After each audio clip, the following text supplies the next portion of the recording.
Hello guys, आप सभी को मेरा प्यार भरा नमस्कार। स्वागत है आपका मेरे यूट्यूब चैनल स्टडी विद किरण में। जैसे कि आप सभी को पता है, इंग्लिश ग्रामर की इस सीरीज में हमारा लेक्चर नंबर 14 स्टार्ट हो चुका है। और अभी जो हमने टॉपिक स्टार्ट किया वो active and passive voice. Active passive voice की बात करें तो स्टार्टिंग के जो 3 से 4 लेक्चर रहते हैं वो थोड़े नॉर्मल से रहते हैं, जितना आपको स्कूल कॉलेज के लिए इम्पोर्टेंट होता है, ठीक है। उसके बाद के जो सारे के सारे लेक्चर जाएंगे वो थोड़े हाई लेवल और डीप, ठीक है। उसमें रूल्स जो इम्पोर्टेंट कॉम्पिटेटिव एग्जाम के पॉइंट ऑफ व्यू से इम्पोर्टेंट है वो सारे के सारे रूल्स उसमें मैंने रखे हैं।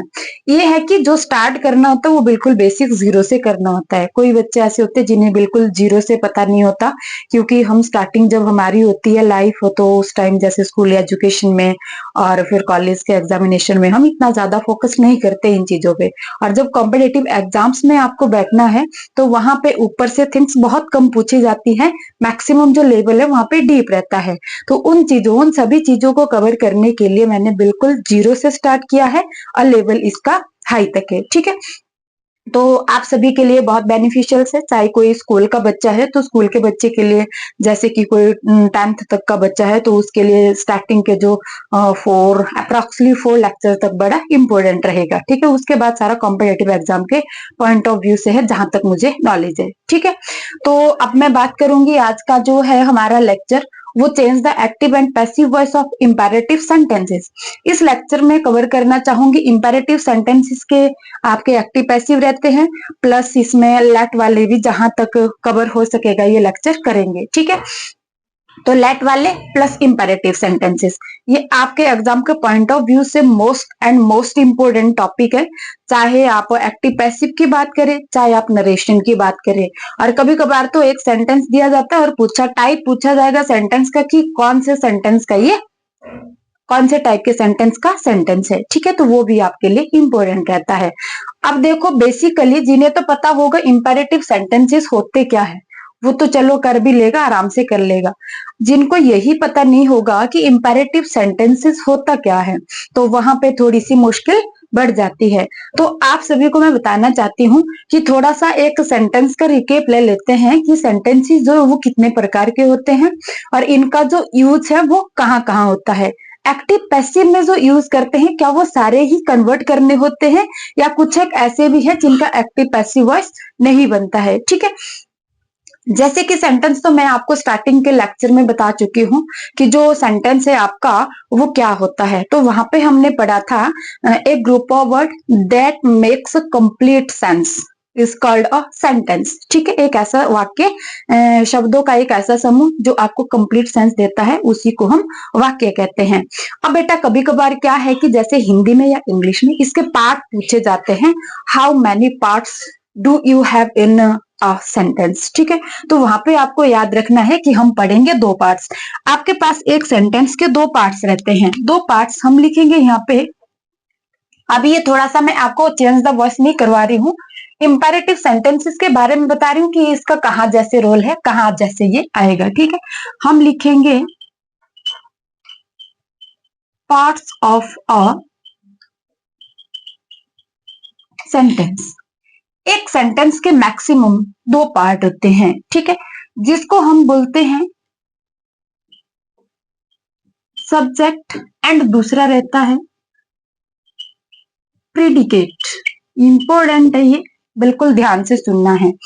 इसको हिंदी में बोलते हैं, क्या बोलते होंगे, उद्देश्य और विधेय बोलते हैं, विधेय और उद्देश्य बोलते हैं मे भी, ठीक है। जो सब्जेक्ट है इसको क्या बोला जाता है, उद्देश्य बोला जाता है, और जो प्रेडिकेट है इसको विधेय बोला जाता है, जहां तक मेरा आइडिया है हिंदी में। इंग्लिश में एक सब्जेक्ट होता है, एक प्रेडिकेट होता है। एक सेंटेंस को कंप्लीट होने के लिए मैंने आपको बताई थी 3 चीजें जरूरी होती है, सब्जेक्ट, वर्ब और ऑब्जेक्ट। और सबसे इंपॉर्टेंट बात, पार्ट की बात हम करें तो वर्ब, मैंने आपको बताया था सबसे इंपॉर्टेंट वर्ब रहता है। अब यहाँ पे मैं पार्ट्स की बात कर रही हूँ कि एक सेंटेंस में कितने पार्ट होते हैं, तो याद रखना बेटा 2 पार्ट होते हैं। एक सब्जेक्ट होता है, दूसरा प्रेडिकेट होता है। सब्जेक्ट क्या होता है आपको पता है, एक सेंटेंस जिसके बारे में बोला जाता है वो सब्जेक्ट होता है। जैसे मान लीजिए मैं यहाँ पे बताती हूँ कि मैं पढ़ा रही हूँ, अब ये सेंटेंस किसके बारे में है? आपके बारे में है, मेरे बारे में है कि किसी और के बारे में है? तो मैंने यहाँ पे बोला कि मैं पढ़ा रही हूँ, तो सेंटेंस किसके बारे में है? मेरे बारे में। ठीक है, अब जिसके बारे में सेंटेंस होता है उसको सब्जेक्ट कहते हैं, प्रीडिकेट। प्रीडिकेट का मतलब है कि जो सब्जेक्ट काम कर रहा है, सब्जेक्ट जिस चीज पर काम कर रहा है उसको प्रीडिकेट कहते हैं। बेसिकली आपको टेम्पोरेरी बेस पे थोड़ा सा समझना है। जैसे मैं यहाँ पे एग्जांपल लेती हूं आपके लिए कि she reads a book daily. Clear है? अब इसमें क्या है बेटा, आपके पास ये पूरा सेंटेंस दिया जाएगा और पूछा क्या जाएगा, या तो बोलेंगे कि इसमें आपको सब्जेक्ट फाइंड आउट करना है, या बोला जाएगा कि इसमें प्रेडिकेट को फाइंड आउट करना है। अगर आपसे पूछा जाए कि सब्जेक्ट फाइंड आउट करना है तो शी आपका यहाँ पे सब्जेक्ट है, और बाकी जो पूरा का पूरा पार्ट है इसको हम प्रेडिकेट कहते हैं। ध्यान रखना है जो आपकी वर्ब है, चाहे मेन वर्ब की बात करें, हेल्पिंग वर्ब की बात करें, वो किस में आती है, वो भी प्रेडिकेट का ही पार्ट होती है। ध्यान रखना है, दो पार्ट होते हैं। जैसे मान लीजिए मैं लिखती हूं कि the boy in red T shirt is my brother. मान लीजिए आपके पास ये एक सेंटेंस दिया गया है और इसमें आपसे पूछा जाता है कि इसमें कौन सा सब्जेक्ट है, कौन सा प्रेडिकेट है। सब्जेक्ट की हम अगर बात करें तो आपको याद रखना है, जहां पे आपको ज्यादा पता ना लगे वहां पे ध्यान रखना है कि या तो आपके पास कहीं हेल्पिंग वर्ब आएगी या मेन वर्ब आएगी, दोनों आती है। तो जहां पे हेल्पिंग वर्ब होगी वहां से आगे का पार्ट प्रेडिकेट में निकल जाता है, और जो उससे पहले वाला पार्ट होता है वो किस में रहता है, सब्जेक्ट में रहता है। इस सेंटेंस में मैं आपसे पूछूं कि सब्जेक्ट कौन सा है, प्रेडिकेट कौन सा है, तो आप इतना ही मत उठा लीजिए कि द बॉय। गलत बात। ये जो द बॉय है इसी के बारे में आगे भी बोला जा रहा है कि the boy in red T shirt. तो आपको याद रखना है आपका जो सब्जेक्ट है वो यहां तक है, और यहां से आगे का जो पार्ट है वो आपका प्रेडिकेट में चला जाता है। क्लियर है? इतना आपको याद रखना है। ठीक है, नेक्स्ट थर्ड में आपको एक एग्जांपल डालती हूँ, इसका आप कमेंट बॉक्स में कमेंट कर देना कि कौन सा आपका सब्जेक्ट है, कौन सा प्रीडिकेट है। ठीक है, your red pen is link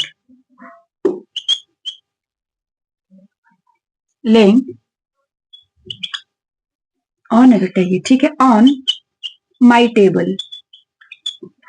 ये आपके पास एक सेंटेंस दिया गया है और इस सेंटेंस में आपको फाइंड आउट करके बताना है कि इसमें कौन सा सब्जेक्ट है, कौन सा प्रीडिकेट है। क्लियर है इतना? ठीक है, अब अगर आप एक बार इस पे नजर डालना चाहते हो, वैसे ये कभी कभार पूछा भी जा सकता है कॉम्पिटेटिव एग्जाम्स में, एक आधी बारी मैंने ये चीजें भी देखी है कि सब्जेक्ट क्या होता है, प्रीडिकेट क्या होता है।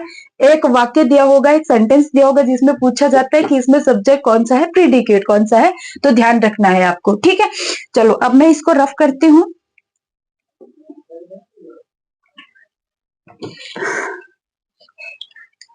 ये थे पार्ट्स ऑफ सेंटेंस। कभी आपको हिंदी में पूछा जाता है कि वाक्य के कितने भाग होते हैं, दो होते हैं, एक उद्देश्य है, एक विधेय है। आपको ध्यान रखना है। ठीक है, अब नेक्स्ट जो हम बात करेंगे वो सेंटेंस की बात करेंगे। क्वेश्चन आता है कि how many types of sentences do you have. Clear है? तो जहां पे टाइप्स आपसे पूछा जाता है वहां पे हम लिखेंगे we have 6 type of sentences. 6 type of sentences हमारे पास कौन कौन से रहते हैं, वहां यहाँ पे देखना है आपको, टाइप्स ऑफ, यहां तक पहुंचना है बेटा हमें, तभी हम यहाँ पे पढ़ पाएंगे आगे, जब आपको पता होगा कि कहाँ से आपका शुरू हो रहा है और ये जो इंपेरेटिव सेंटेंस है एक्चुअल में होता क्या है। टाइप ऑफ सेंटेंसेस बेटा 6 टाइप के सेंटेंस होते हैं। जैसे सबसे पहले आपके पास आ जाता है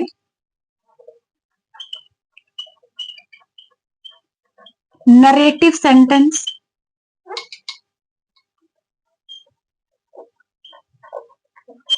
नरेटिव सेंटेंस, इसको याद रखना है ताकि आप कंफ्यूज ना हो। इसी सेंटेंस को डिक्लेरेटिव भी बोलते हैं। डिक्लेरेटिव सेंटेंस भी इसी को बोलते हैं, सिंपल सेंटेंस भी इसी को बोलते हैं, नरेटिव भी इसको बोलते हैं, डिक्लेरेटिव भी इसको बोलते हैं, सिंपल सेंटेंस भी इसको बोलते हैं। तो आपने कंफ्यूज नहीं होना है। इसके 3-4 नाम है, एक आधा शायद और भी होता है, दिमाग से भी निकल गया है। डिक्लेरेटिव, नरेटिव, सिंपल, इसी को बोला जाता है, तो कंफ्यूज नहीं होना है। ठीक है। सेकंड आपके पास नेगेटिव रहता है, negative sentence. Third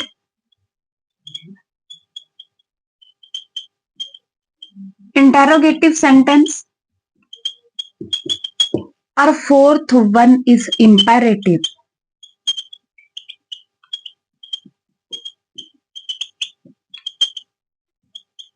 imperative sentence, and fifth one is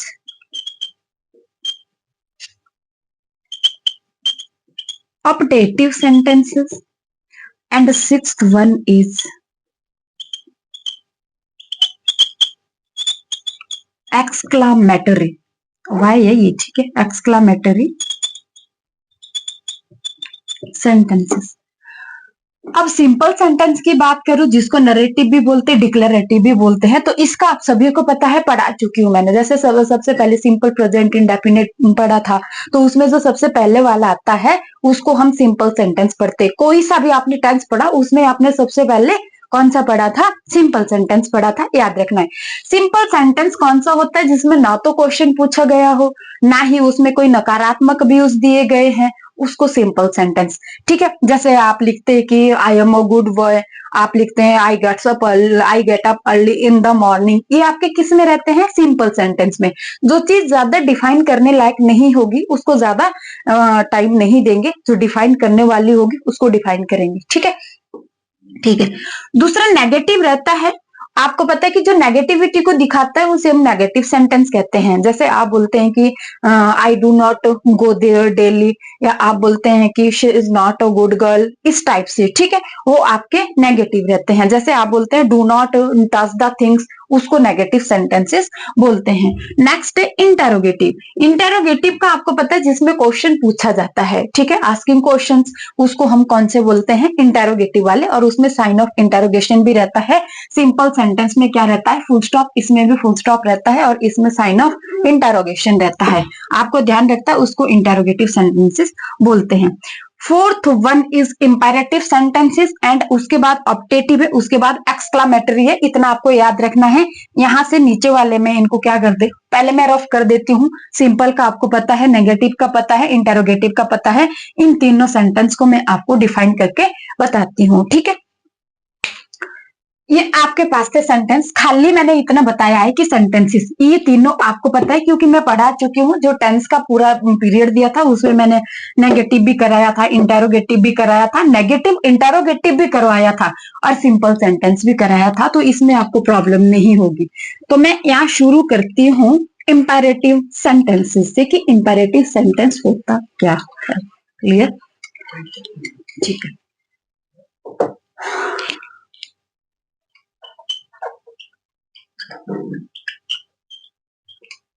imperative sentences. Imperative sentences की बात करेंगे तो आप लिखेंगे a sentence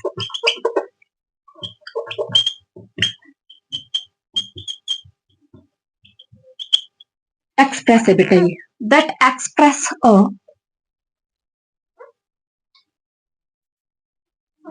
express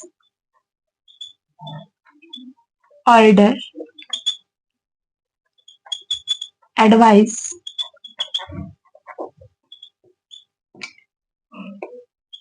invitation, order, advice, invitation, request, command, it is, are called an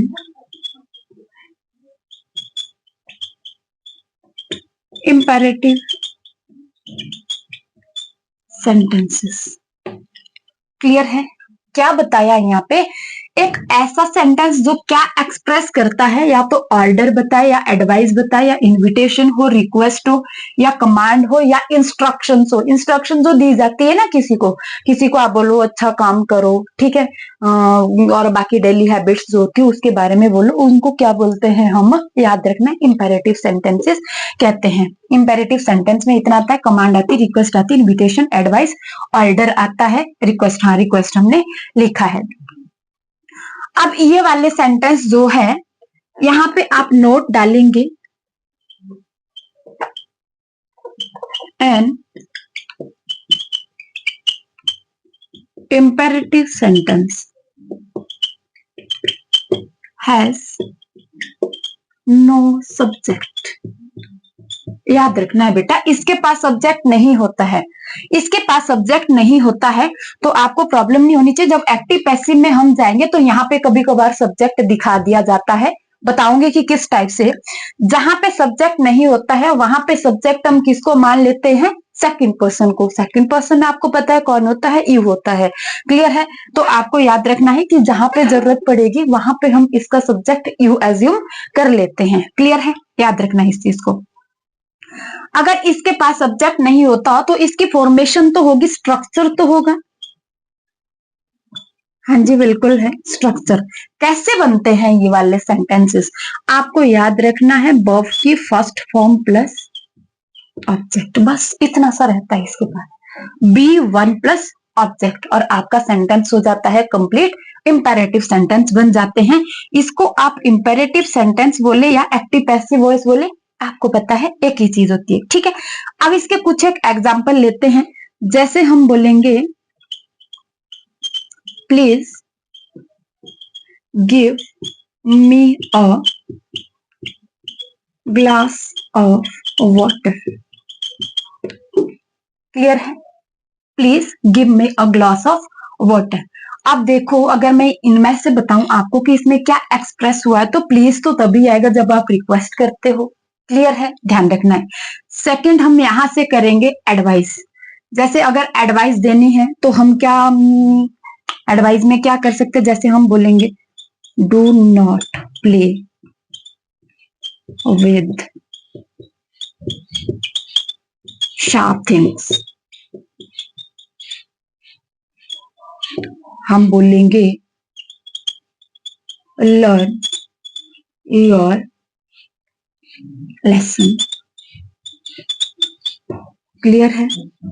order की बात अगर हम करते हैं तो ऑर्डर में हम क्या, जैसे हम बोलेंगे कि get out from my room, ये भी किस में आते हैं बेटा, इंपेरेटिव सेंटेंसेस में आते हैं। कमांड की हम बात करते हैं, कमांड यहाँ पे लिखा यस लिखा है, जैसे कमांड में हम बोलेंगे गो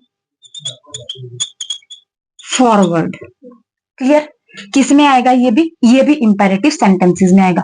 अब आप देखो यहाँ पे देखना, ये प्लीज तो सब्जेक्ट नहीं होता है, ये देखो वर्ब की फर्स्ट फॉर्म आई है, यहाँ पे B1 है, यहाँ पे देखो वर्ब की फर्स्ट फॉर्म है, यहाँ वर्ब की फर्स्ट फॉर्म है, यहाँ पे वर्ब की फर्स्ट फॉर्म, क्लियर है। याद रखना है जो B1 प्लस ऑब्जेक्ट के साथ खत्म होता है उनको हम इंपेरेटिव सेंटेंसेस कहते हैं। शुरू कहां से होते हैं, वर्ब की फर्स्ट फॉर्म से शुरू होते हैं।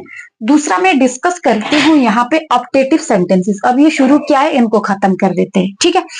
दूसरा optative sentences,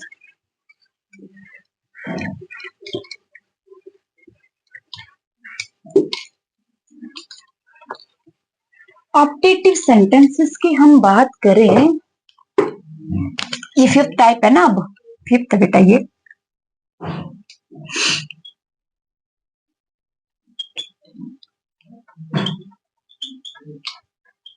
optative sentences, a sentence that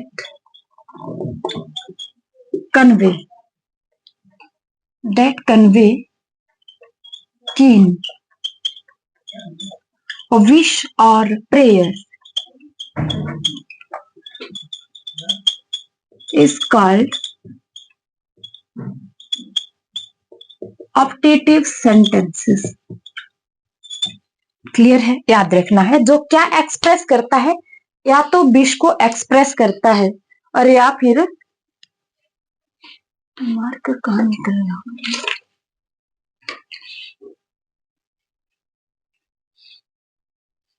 अच्छा मिल गया। जो क्या क्या करे, या तो कीन विश मतलब बहुत गहरी विश करता हो जाहिर, या प्रेयर हम किसी के लिए मांगते हैं, वो कौन सी सेंटेंसेस में ऐड हो जाते हैं, ऑप्टेटिव सेंटेंसेस में ऐड होते हैं, आपको ध्यान रखना है।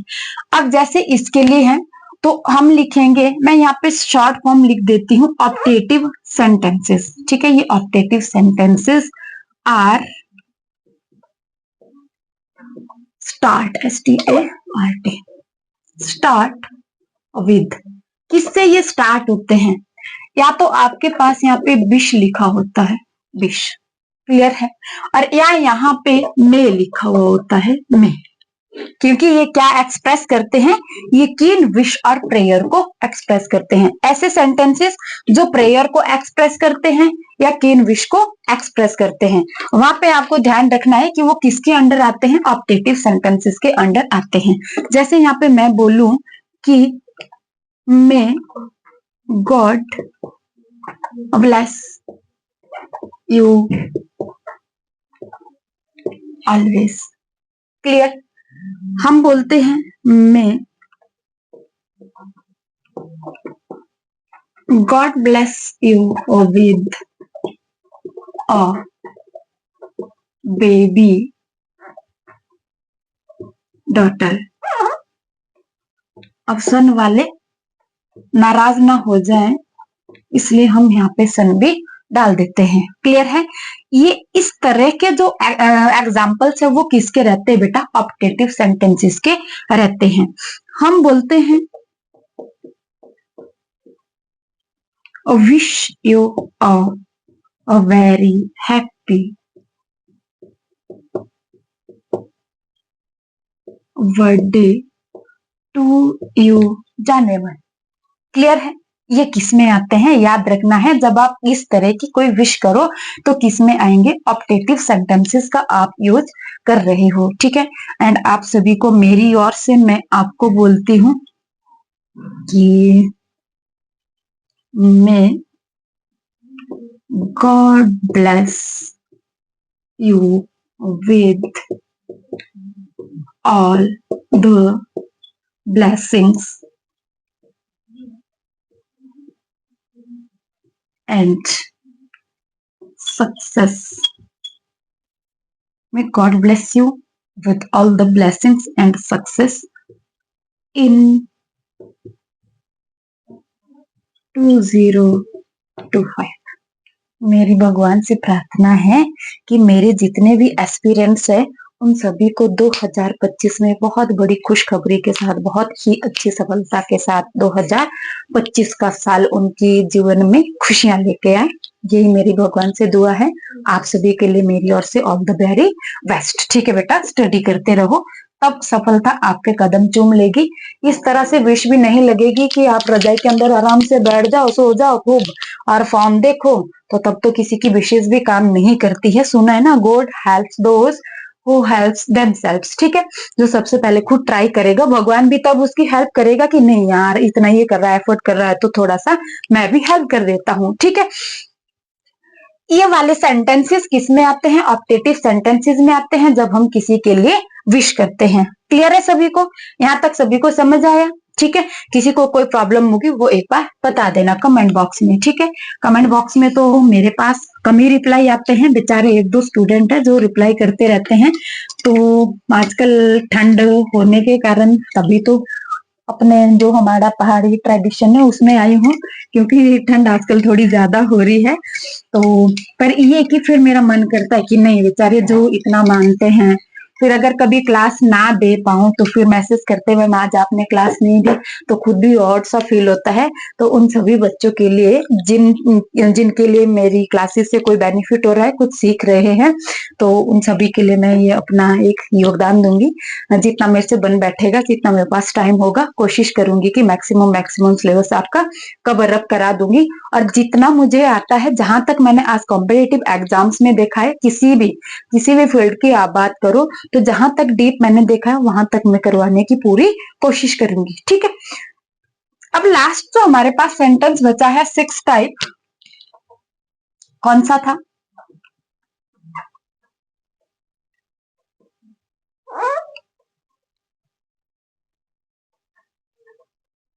Exclamatory sentence. अब लिखेंगे ए सेंटेंस दैट एक्सप्रेस और strong feelings and emotions, ठीक है, strong emotions। अब इसमें आपके पास क्या क्या आता है?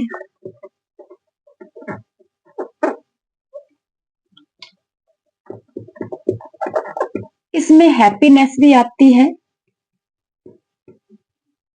सैडनेस भी आती है, ठीक है, हैप्पीनेस होगी, सैडनेस होगी, आप सोरो भी बोल सकते हैं। इस टाइप के जितने भी आपके पास सेंटेंसेस रहते हैं उनको क्या कहते हैं? Exclamatory, that express a strong feeling and emotions are called exclamatory sentences. Clear? Short form में लिख दिया, ज्यादा डिटेल जाने की जरूरत नहीं है। अब इसमें आपके पास कौन कौन से आते हैं? जैसे हम एग्जाम्पल नंबर 1 की बात करते हैं, मान लीजिए मैं बोलती हूँ, इसमें जैसे नाम ही इसका एक्सक्लामेटरी सेंटेंसेस है, तो कभी जो लो लेवल के एग्जाम होते हैं ना, तो ये दे देते हैं कि जो साइन ऑफ एक्सक्लामेशन है वो कौन से सेंटेंस में यूज होता है, तो एक्सक्लामेटरी सेंटेंसेस में यूज होता है, ठीक है। जैसे यहाँ पे मैं बोलू वाओ, ये बट नहीं लगता, दूसरे वो आता है बेटा, what a beautiful scene. Clear है? दूसरा, जैसे हम बोलते हैं कि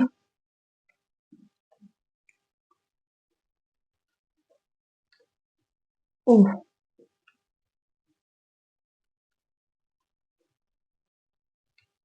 हो, इस जैसे ओ है आपका, तो ये किसके लिए आ जाता है? सैडनेस के लिए, ठीक है। She is a very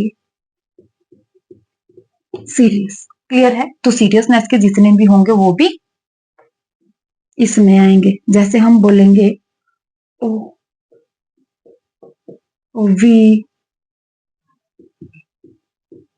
lost the match, इसमें भी आपका क्या आएगा? ये भी साइन ऑफ एक्सक्लेमेशन दिख रहा है ना आपको, ये भी एक्सक्लेमेटरी सेंटेंसेस में आता है। या हम बोलेंगे वाओ, ओ वाह, ओ, ऐसे ऐसे करके wow, oh we won the match. Clear है?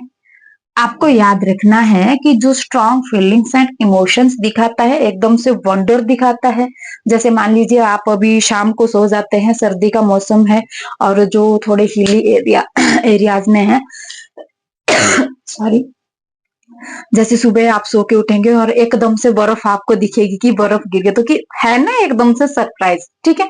तो ऐसे वाले सेंटेंसेस कौन से इसमें आते हैं? एक्सक्लेमेटरी सेंटेंसेस में आते हैं, ठीक है। ये तो था आपके पास सेंटेंस के 6 टाइप जो मैंने आपको बताया कि एक तो आपका एफर्मेटिव था जिसको हम नरेटिव भी कह रहे थे, डिक्लेरेटिव भी कह रहे थे, उसको एफर्मेटिव भी कहते हैं, एक टाइप और याद आ गया। दूसरा आपका नेगेटिव था, तीसरा आपका इंटरोगेटिव था, फोर्थ आपका इंपेरेटिव था, फिर ऑप्टेटिव था, उसके बाद एक्सक्लेमेटरी सेंटेंसेस। ये 6 टाइप्स के होते हैं। जो ऑप्टेटिव वाला है वो कभी कभार इसी में इंक्लूड कर देते हैं इंपेरेटिव में, ठीक है।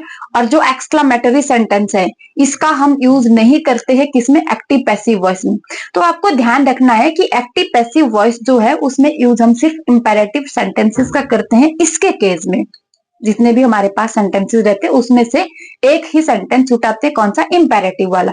अब जो तो नेगेटिव है, इंटेरोगेटिव है, सिंपल है, ये तो पीछे से लेकर पढ़ते आ रहे, तो इनको पढ़ने की तो यहाँ पे जरूरत नहीं है। यहाँ पे जो पढ़ने की जरूरत है वो कौन सा सेंटेंस हो जाएगा? इंपेरेटिव सेंटेंस हो जाएगा। तो इंपेरेटिव सेंटेंस के चेंज द वॉइस किस प्रकार से होंगे, जितने टाइप भी होंगे उतने सारे बता दूंगी, बट ध्यान रखना कि आपको भी लर्न रखनी है ये वाले जितने भी इसके रूल्स होंगे, ठीक है। अब इंपेरेटिव सेंटेंस की हम बात करें, ये तो मैंने यहाँ पे लिखा है ऊपर आपके पास कि इंपेरेटिव सेंटेंसेस है। तो इंपेरेटिव सेंटेंसेस का स्ट्रक्चर में अभी आपसे हटी हूं, आप एक बार रिमाइंड करो कि इंपेरेटिव सेंटेंस को बनाने का स्ट्रक्चर क्या रहता है, ठीक है। तो ये है हमारे इंपेरेटिव सेंटेंसेस और हम पढ़ रहे हैं change the voice of imperative sentences. अब इंपेरेटिव सेंटेंसेस की हम बात करेंगे यहां से। तो मैंने आपको बताया था जो बेसिकली आपका सेंटेंस रहता है उसी को हम एक्टिव वॉइस कहते हैं। तो एक्टिव वॉइस की भी मैंने बताया था कि क्या रहता है इसमें, V1 प्लस ऑब्जेक्ट, दो ही चीजें रहती है, वर्ब की फर्स्ट फॉर्म है प्लस ऑब्जेक्ट है, दो ही चीजें इसमें है। तो आपको ध्यान रखना है कि इसको जब पैसिव वॉइस में चेंज करते हैं तो इसके पास स्ट्रक्चर क्या रहता है चेंज करने का। तो स्ट्रक्चर आपको बता देती हूँ बेटा, इसमें दो स्ट्रक्चर रहते हैं, बेसिकली दो स्ट्रक्चर रहते हैं। देखो अभी मैं एडवाइस वाले की बात नहीं कर रही हूँ, अभी फिलहाल हम ऑर्डर का करेंगे और रिक्वेस्ट का करेंगे, ठीक है, कमांड का करेंगे, ये वाला भी बेसिकली करेंगे। उसके बाद में थोड़ा सा जो एडवाइस वाला है वो कभी सेपरेट भी रहता है, तो आपको ध्यान रखना है कि वो जो एडवाइस वाला है वो थोड़ा सा सेपरेट है, उसको आपने ध्यान में रखना है। अभी पैसिव वॉइस, पैसिव वॉइस में क्या करेंगे, एक तो ये बिल्कुल इजी से बनता है, कैसे यू आर। अब यहां से आपको यू आर से आपको एक्टिव वॉइस देखना है कि एक्टिव वॉइस में ऑर्डर है, रिक्वेस्ट है, कमांड है, एडवाइस है, किसी से पूछा गया है, ठीक है। आपको ध्यान रखना है कि यहाँ पे आप वही चीज करेंगे, यू आर या तो आप यू आर एडवाइज्ड या ऑर्डर्ड करेंगे या कमांडेड करेंगे। अब मैंने बता दिया कि जो भी बेटा ऊपर सेंटेंस दिया होगा कि रिक्वेस्ट की है, ऑर्डर दिया है या रिक्वेस्ट की है तो रिक्वेस्टेड कैसे आएगा, यू आर एडवाइज्ड या यू आर ऑर्डर्ड या यू आर कमांडेड या यू आर रिक्वेस्टेड, जो भी आगे सेंटेंस में दिया गया है, ठीक है। यू आर प्लस इसके बाद ये वाला इनमें से एक वर्ड लेना है और इसके बाद प्लस टू लगाना है और टू के बाद प्लस जो आपका ऊपर सेंटेंस है ना, ये वाला ये एज इट इज रहेगा, ये वाला एज इट इज रहेगा। अब यहाँ पे मैंने इसकी फॉर्मेशन तो बता दी कि पैसिव वॉइस में क्या होती है। ये वाला जो आपके पास रूल रहेगा बहुत कम चांस है, और अगर आएगा भी ये वाला यू आर से चेंज करने वाला आपके पास दिया भी गया होगा ऑप्शन में, टेट टूट के एग्जाम में आ भी गया, तो वहां पे भी ध्यान रखना है कि इसका जो एक्सेप्शनल सेंटेंस जाता है उसमें यूज होता है, ठीक है, उसमें वो यूज होता है। तो इसमें कौन सा दूसरा होता है, एक मैं आपको बता चुकी हूँ, दूसरा बताती हूँ। दूसरा यहां से दूसरा रूल है ये कि पैसिव वॉइस कैसे बनता है। तो ध्यान रखना है बेटा, जो हमारे पास ये वाले इंपेरेटिव सेंटेंसेस रहते हैं इनका चेंज करके हम लेट से भी करते हैं। किससे करते हैं, लेट से। लेट के बाद प्लस जो इसका ऑब्जेक्ट होगा ना, क्या होगा, ऑब्जेक्ट होगा, उसको यहाँ पे रखना है। मैं यहाँ पे खाली अभी ऑब्जेक्ट लिख रही हूँ। ऑब्जेक्ट क्यों मैं यहाँ पे लिख रही हूँ, आपको याद रखना है, चाहे एक्टिव पैसिव की बात हो, नरेशन की बात हो, कॉमन एरर की बात हो, जिस मर्जी टाइप की बात हो, जब आपके पास लेट दिखे ना कहीं पे, लेट, क्लियर है, तो लेट के बाद जो आपके पास है वो प्रोनाउन का ऑब्जेक्टिव केज ही रहता है, चाहे क्यों ना वो यहाँ आके सब्जेक्ट बन रहा हो, फिर भी लेट के बाद जो प्रोनाउन का केज आता है बेटा वो कौन सा रहता है, ऑब्जेक्टिव रहता है, क्लियर है, ध्यान रखना है।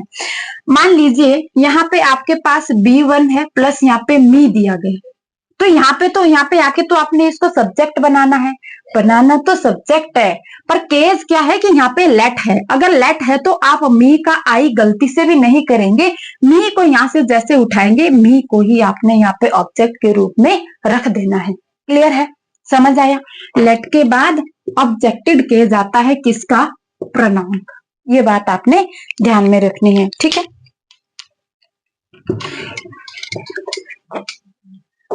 अब आपने यहाँ पे ऑब्जेक्ट रख दिया। इसके बाद आप किसका यूज करेंगे? बी का यूज करेंगे। और बी के बाद प्लस आप वर्ब की कौन सी फॉर्म कर देंगे बेटा? थर्ड फॉर्म कर देंगे। इतना क्लियर है सभी को? ठीक है। अब एक आधा एग्जाम्पल मैं यहाँ ले लेती हूँ, उसके बाद इसी के नेगेटिव सेंटेंस की बात करते हैं कि नेगेटिव का कैसे करना है। जैसे मान लीजिए हमने यहाँ पे लिखा, आप लिखेंगे प्लीज हेल्प मी। एक चीज और आई, यहाँ पे आपने नॉट डालना है, नॉट। ठीक है, प्लीज और kindly will be removed in the passive voice। ये वाला रूल भी आपको याद रखना है कि जब हम इंपेरेटिव सेंटेंस के एक्टिव से पैसिव में चेंज करेंगे तो आपको पता है ना, अगर रिक्वेस्ट वाला हुआ तो यहाँ पे तो प्लीज लगना है।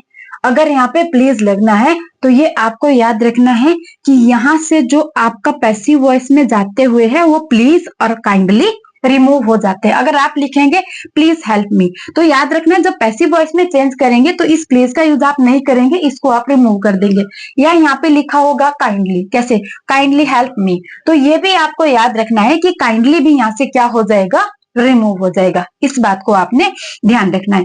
अब ये वाला हमने लिखा, यहाँ पे पहचान लिखी थी, स्ट्रक्चर लिखा था कि एक्टिव का स्ट्रक्चर क्या होता है। तो एक्टिव वॉइस में वर्ब की फर्स्ट फॉर्म है प्लस ऑब्जेक्ट है। ये आप दोनों चीजें देख रहे हो।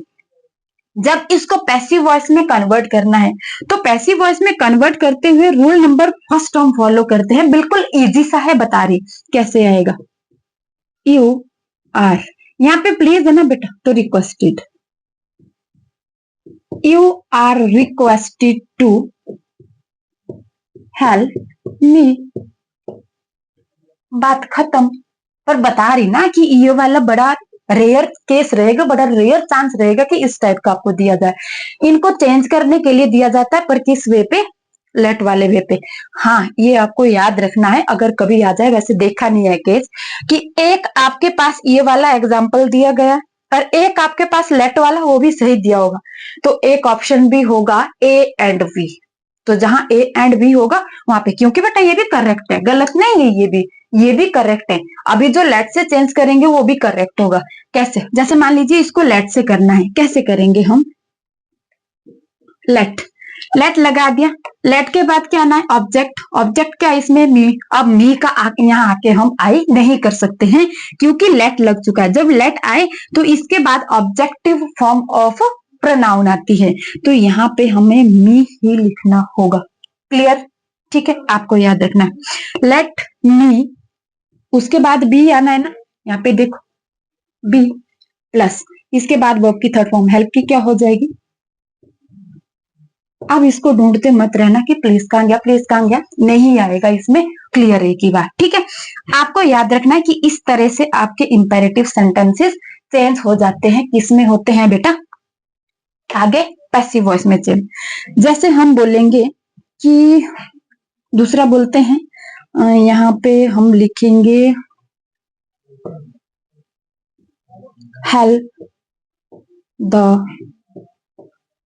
पुअर। कैसे इसका चेंज करेंगे? यू आर रिक्वेस्टेड से तो आप भी कर सकते हैं या एडवाइज्ड कर सकते हैं। यहाँ पे you are advise to help the poor. Let से कैसे करेंगे? हम लिखेंगे लेट, ऑब्जेक्ट ले आओ बेटा यहाँ पे, लेट द पुअर, उसके बाद तो भी आना है। ये तो बेटा रूल के अकॉर्डिंग है, याद रखना पड़ेगा। लेट द पुअर भी, हेल्प की थर्ड फॉर्म कर दो help, sorry ED, help. Clear है? इस तरह से आप चेंज करेंगे इंपेरेटिव सेंटेंसेस के जितने भी आपके पास सेंटेंस रहेंगे। अगर उन्हें पैसिव वॉइस में करना है तो लेट के साथ आप इन्हें इस टाइप से चेंज करेंगे। ठीक है, अब थोड़ा सा मैं आपको नेगेटिव का बताती हूँ कि नेगेटिव का क्या केस रहने वाला है।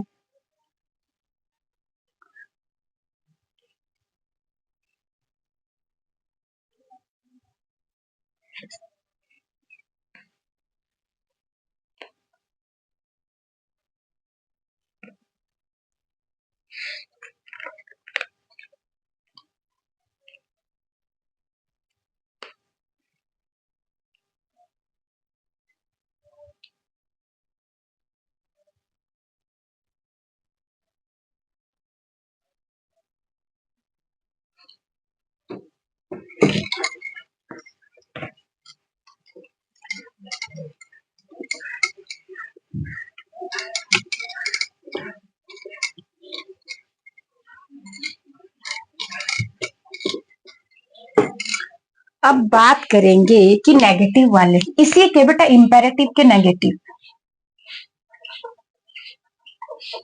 नेगेटिव को जब आप नेगेटिव करेंगे तो उसके लिए स्ट्रक्चर रहेगा,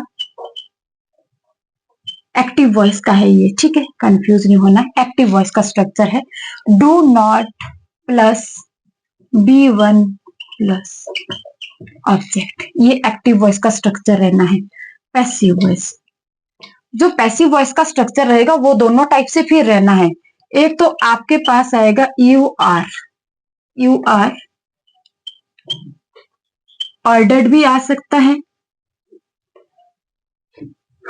और रिक्वेस्टेड भी आ सकता है, आगे जितने भी है कमांडेड भी आ सकता है, वो सारे आ सकते हैं, आपको कंफ्यूज नहीं होना, मैं इतना ही बता रही हूँ, ठीक है। आप लिखेंगे यू आर रिक्वेस्टेड, अब उसके बाद प्लस आपके बाद नॉट आएगा, और याद रखना है कभी क्या किया जाता है कि नॉट के पहले यहाँ पे टू दिया जाता है, बेटा ये एरर होती है, इतनी सी एरर डालते बाकी सारा क्लियर होता है, ठीक है। तो आपको याद रखना है कि यहाँ पे जब आप खत्म करेंगे यू आर रिक्वेस्टेड, तो उसके बाद टू का यूज नहीं करेंगे, आप नॉट का यूज करेंगे, और नॉट के बाद आप टू का यूज करेंगे, ठीक है। You are requested not to, तो उसके बाद तो सेम आना है, जो यहाँ पे है वही नीचे आना है, B1 प्लस ऑब्जेक्ट, क्लियर है, इतना सा है ना। नंबर 1। नंबर 2, अगर इसको लेट के साथ करना है तो लेट प्लस जो यहाँ पे ऑब्जेक्ट होगा, यानी यहाँ तो आके सब्जेक्ट बनता है बट ऑब्जेक्टिव फॉर्म रहती है, ठीक है। Late plus object plus not आएगा, ठीक, प्लस बी, और उसके बाद वर्ब की थर्ड फॉर्म कर देनी है, कहाँ पे, जहां पे आपके पास क्या रहेगा, नेगेटिव वाला सेंटेंस रहेगा इंपेरेटिव सेंटेंसेस में, ठीक है। जैसे एग्जांपल लेते हैं, हम बोलेंगे do not beat the dog, do not beat the dog. अब आपको ये तो दिख रहा है कि स्टार्ट तो डू नॉट से है, do not plus B1 plus object, दोनों साइड से करो इसको, क्या लिखेंगे, यू आर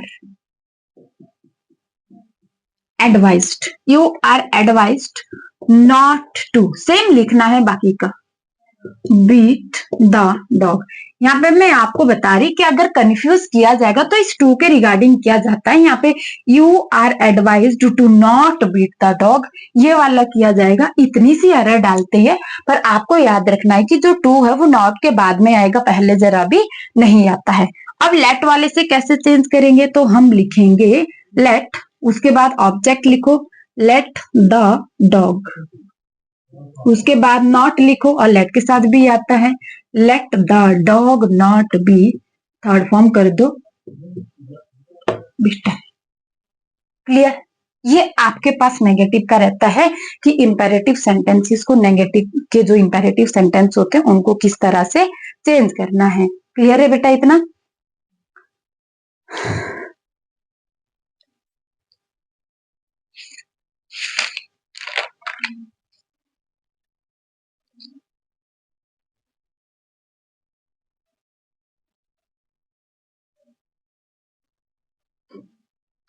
अब नेक्स्ट एक एग्जांपल यहाँ नहीं आएगा, मैं दूसरी जगह देती हूँ आपके लिए।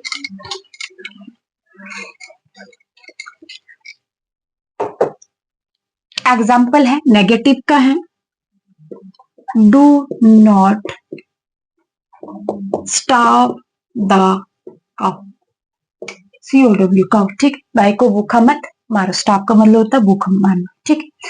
अब इसको कैसे बोलेंगे, you are advised not to starve the cow, और लेट से हम करेंगे तो let the cow not be starve, सबसे पहले लेट लगाया, उसके बाद ऑब्जेक्ट को यूज यहाँ पे किया, उसके बाद नॉट और बी आएगा, उसके बाद जो आपके पास यहाँ पे स्टार है वो क्या हो जाएगा, इसका वर्ब की थर्ड फॉर्म हो जाएगी स्टार। अब यहाँ पे जैसे आप बोलेंगे कि डू कहाँ गया, तो डू आपको पता है ना हेल्पिंग वर्ब है, किसके, प्रेजेंट इंडेफिनिट टेंस की, इसको इसके लिए नेगेटिव बनाने के लिए यूज किया जाता है। तो डू का डन मत कर देना, ये डू नॉट यूज हुआ है प्रेजेंट का, आपको पता है कि हेल्पिंग वर्ब है ये यहाँ पे ये मेन वर्ब जरा भी नहीं है, ठीक है।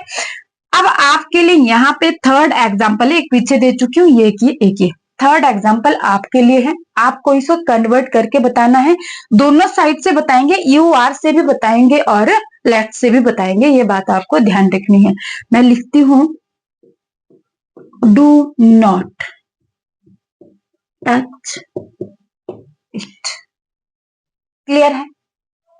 ये आपके पास एक एग्जाम्पल रहेगा जिसे आपको मुझे बताना है दोनों साइड से, यू आर जो भी होगा, ऑर्डर है, रिक्वेस्ट है, कमांड है, मुझे नहीं पता है, तो आप इसे मुझे कमेंट बॉक्स में देख के बताएंगे कि इसका जो पैसिव वॉइस है वो किस तरह से बनेगा, लेट की साइड से भी और यू आर की साइड से भी आपको ध्यान रखना है। क्लियर है? ये है आपके पास होमवर्क। अब इसको रफ करके आपको एक नेक्स्ट टाइप बताती हूँ।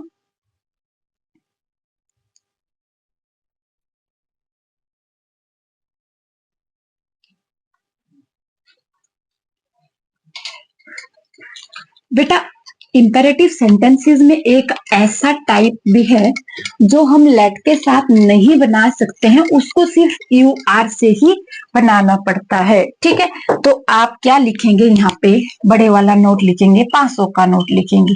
500 का मतलब ऐसे लिखेंगे, we do not change the passive voice of that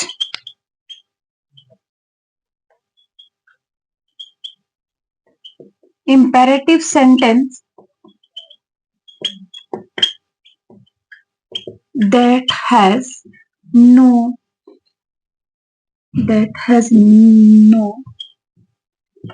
object mentioned।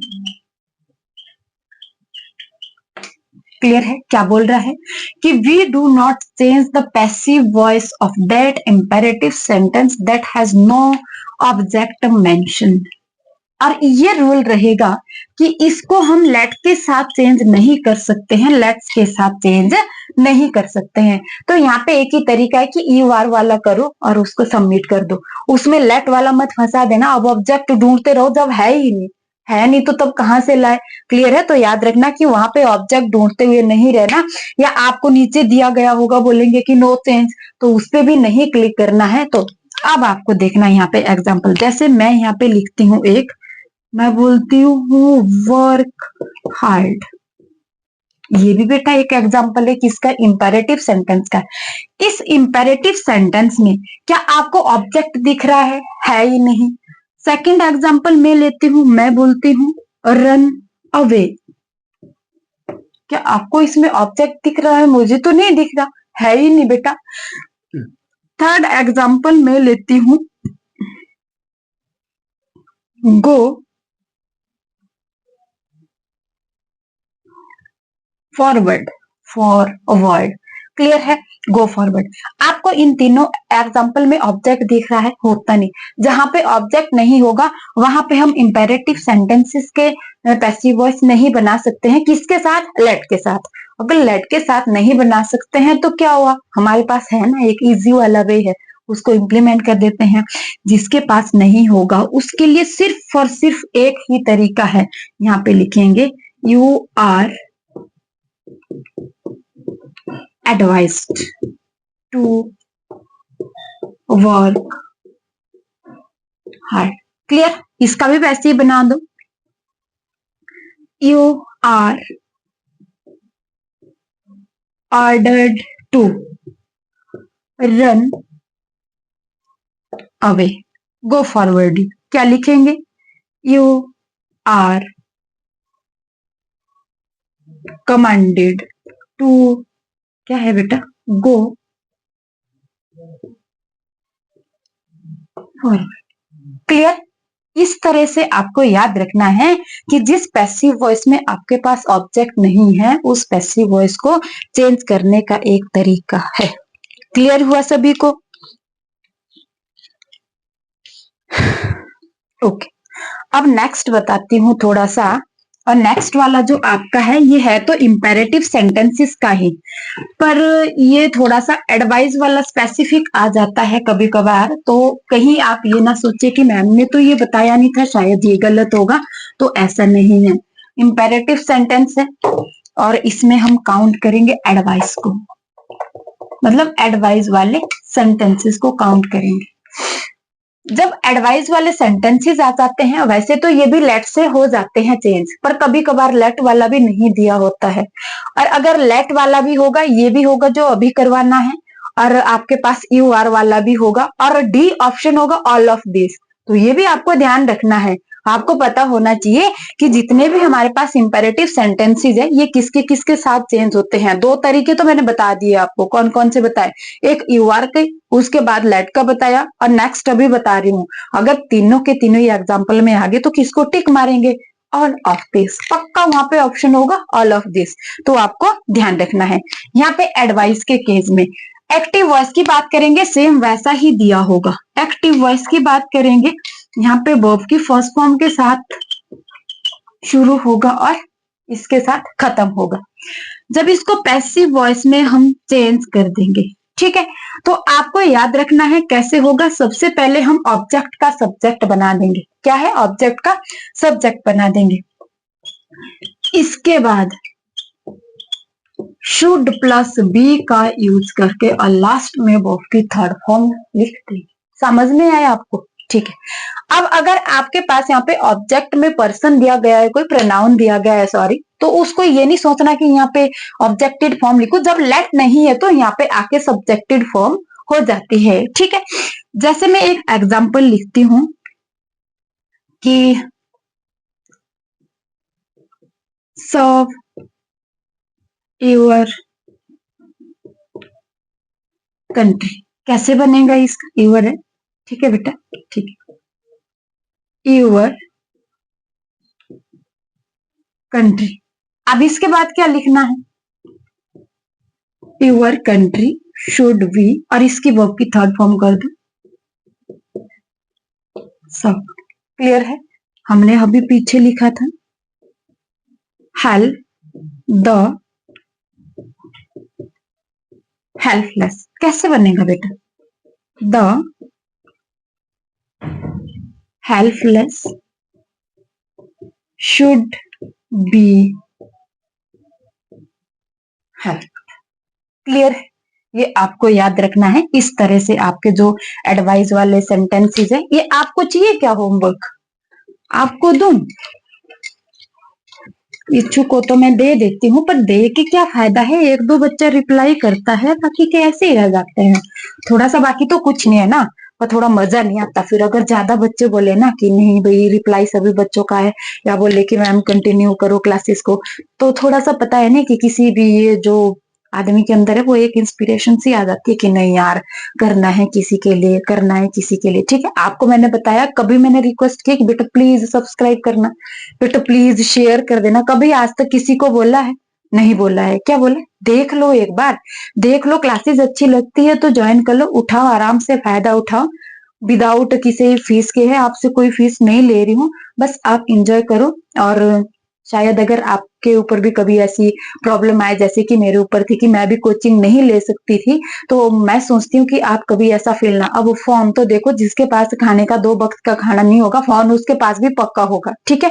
तो थोड़ा सा एफर्ट तो बेटा करना पड़ेगा, अगर आपके पास फोन है तो आराम से आप अपने क्लासेस अपने पास ही देख सकते हो, ठीक है। घर में बैठो, आप कहीं पे भी बैठो, नेटवर्क आजकल हर जगह है, तो आप कहीं पे भी क्लासेस को ज्वाइन कर सकते हैं। इतना मैं बता रही हूँ कि इंग्लिश ग्रामर की जितनी भी बुक्स है अच्छी खासी नॉलेज, आज तक भी मेरा जो एक्सपीरियंस है 8 साल का एकेडमी में पढ़ाने का, तो काफी हद तक मैंने कोशिश की कि मैं डीप जाऊं डीप जाऊं डीप जाऊं, आगे जो बच्चों के लिए नॉलेज वो अच्छी दूं, ठीक है। तो मैक्सिमम जितने भी टाइप्स रहते हैं किसी भी चीज के रिगार्डिंग, वो मैं बोली जीरो से मैं स्टार्ट करूंगी और ऊपर जाके खत्म कर दूंगी, लास्ट का जो एंड होता है वहां पे जाके खत्म करूंगी, ठीक है, जितनी मेरी नॉलेज होगी, ठीक है। आगे सर्च करने की भी कोशिश करती हूँ, तो आप भी कोशिश किया करो कि थोड़ा बहुत आप भी दे दिया करो वक्त अपनी स्टडीज के लिए। तो आपके लिए मेरा जो एग्जाम्पल है मैं लिखूंगी रिस्पेक्ट योर एल्डर्स, बस इतना सा लिखा है मैंने। और आपको इसे मुझे चेंज करके बताना है। किससे बताना है? इस वाले फॉर्मूले से। ऊपर लिखा है, नीचे आप आराम से चेंज कर सकते हो, ठीक है। Your respective elders. ये थे आपके पास इंपेरेटिव सेंटेंसेस कि इंपेरेटिव सेंटेंसेस के जो चेंज होते हैं वो किस टाइप से होते हैं, वो मैंने आपको पूरे टाइप करा दिए। जहां तक देखो ऑप्शन में अगर 3 ऑप्शन आ रहे हैं तो आप तीनों के तीनों भी सही कर सकते हैं। कैसे कर सकते हैं? जैसे मैंने आपको पढ़ाया है, ऑल ऑफ द अबव भी आप लगा सकते हो, ठीक है। इसके बाद जो नेक्स्ट हम पढ़ेंगे, आज की क्लास देखती हूँ, अभी टाइम देखती हूँ कितना हुआ है। अगर ज्यादा नहीं हुआ होगा तो लेट वाला भी थोड़ा सा बता दूंगी। जो एग्जाम्पल लेट से स्टार्ट होते हैं उनको किस तरह हम पैसिव वॉइस में कन्वर्ट कर देते हैं।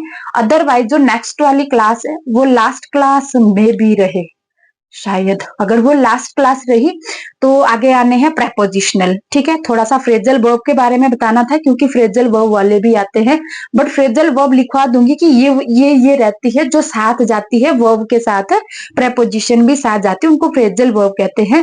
तो वो मैं थोड़ी सी लिखवा दूंगी और बता दूंगी कि जहां पे ये एग्जाम्पल आपको मिले वहां पे वर्ब प्लस प्रेपोजिशन इन दोनों को साथ लेके नीचे चले जाना है, इनको अलग अलग जरा भी नहीं करना है। उसके बाद आपको प्रेपोजिशनल कराऊंगी, जैसे कि हम बाय का यूज करते हैं मैक्सिमम टाइम, तो कुछ एक ऐसी वर्ब होती है जो स्पेसिफिक प्रेपोजिशन लेती है। और वो जो नेक्स्ट क्लास है उसमें आपको ध्यान रखना है कि वो एक्टिव पैसिव के पॉइंट ऑफ व्यू से ही इंपॉर्टेंट नहीं है, वो आपकी प्रेपोजिशन में भी आएगी, कॉमन एरर में भी काम आएगी।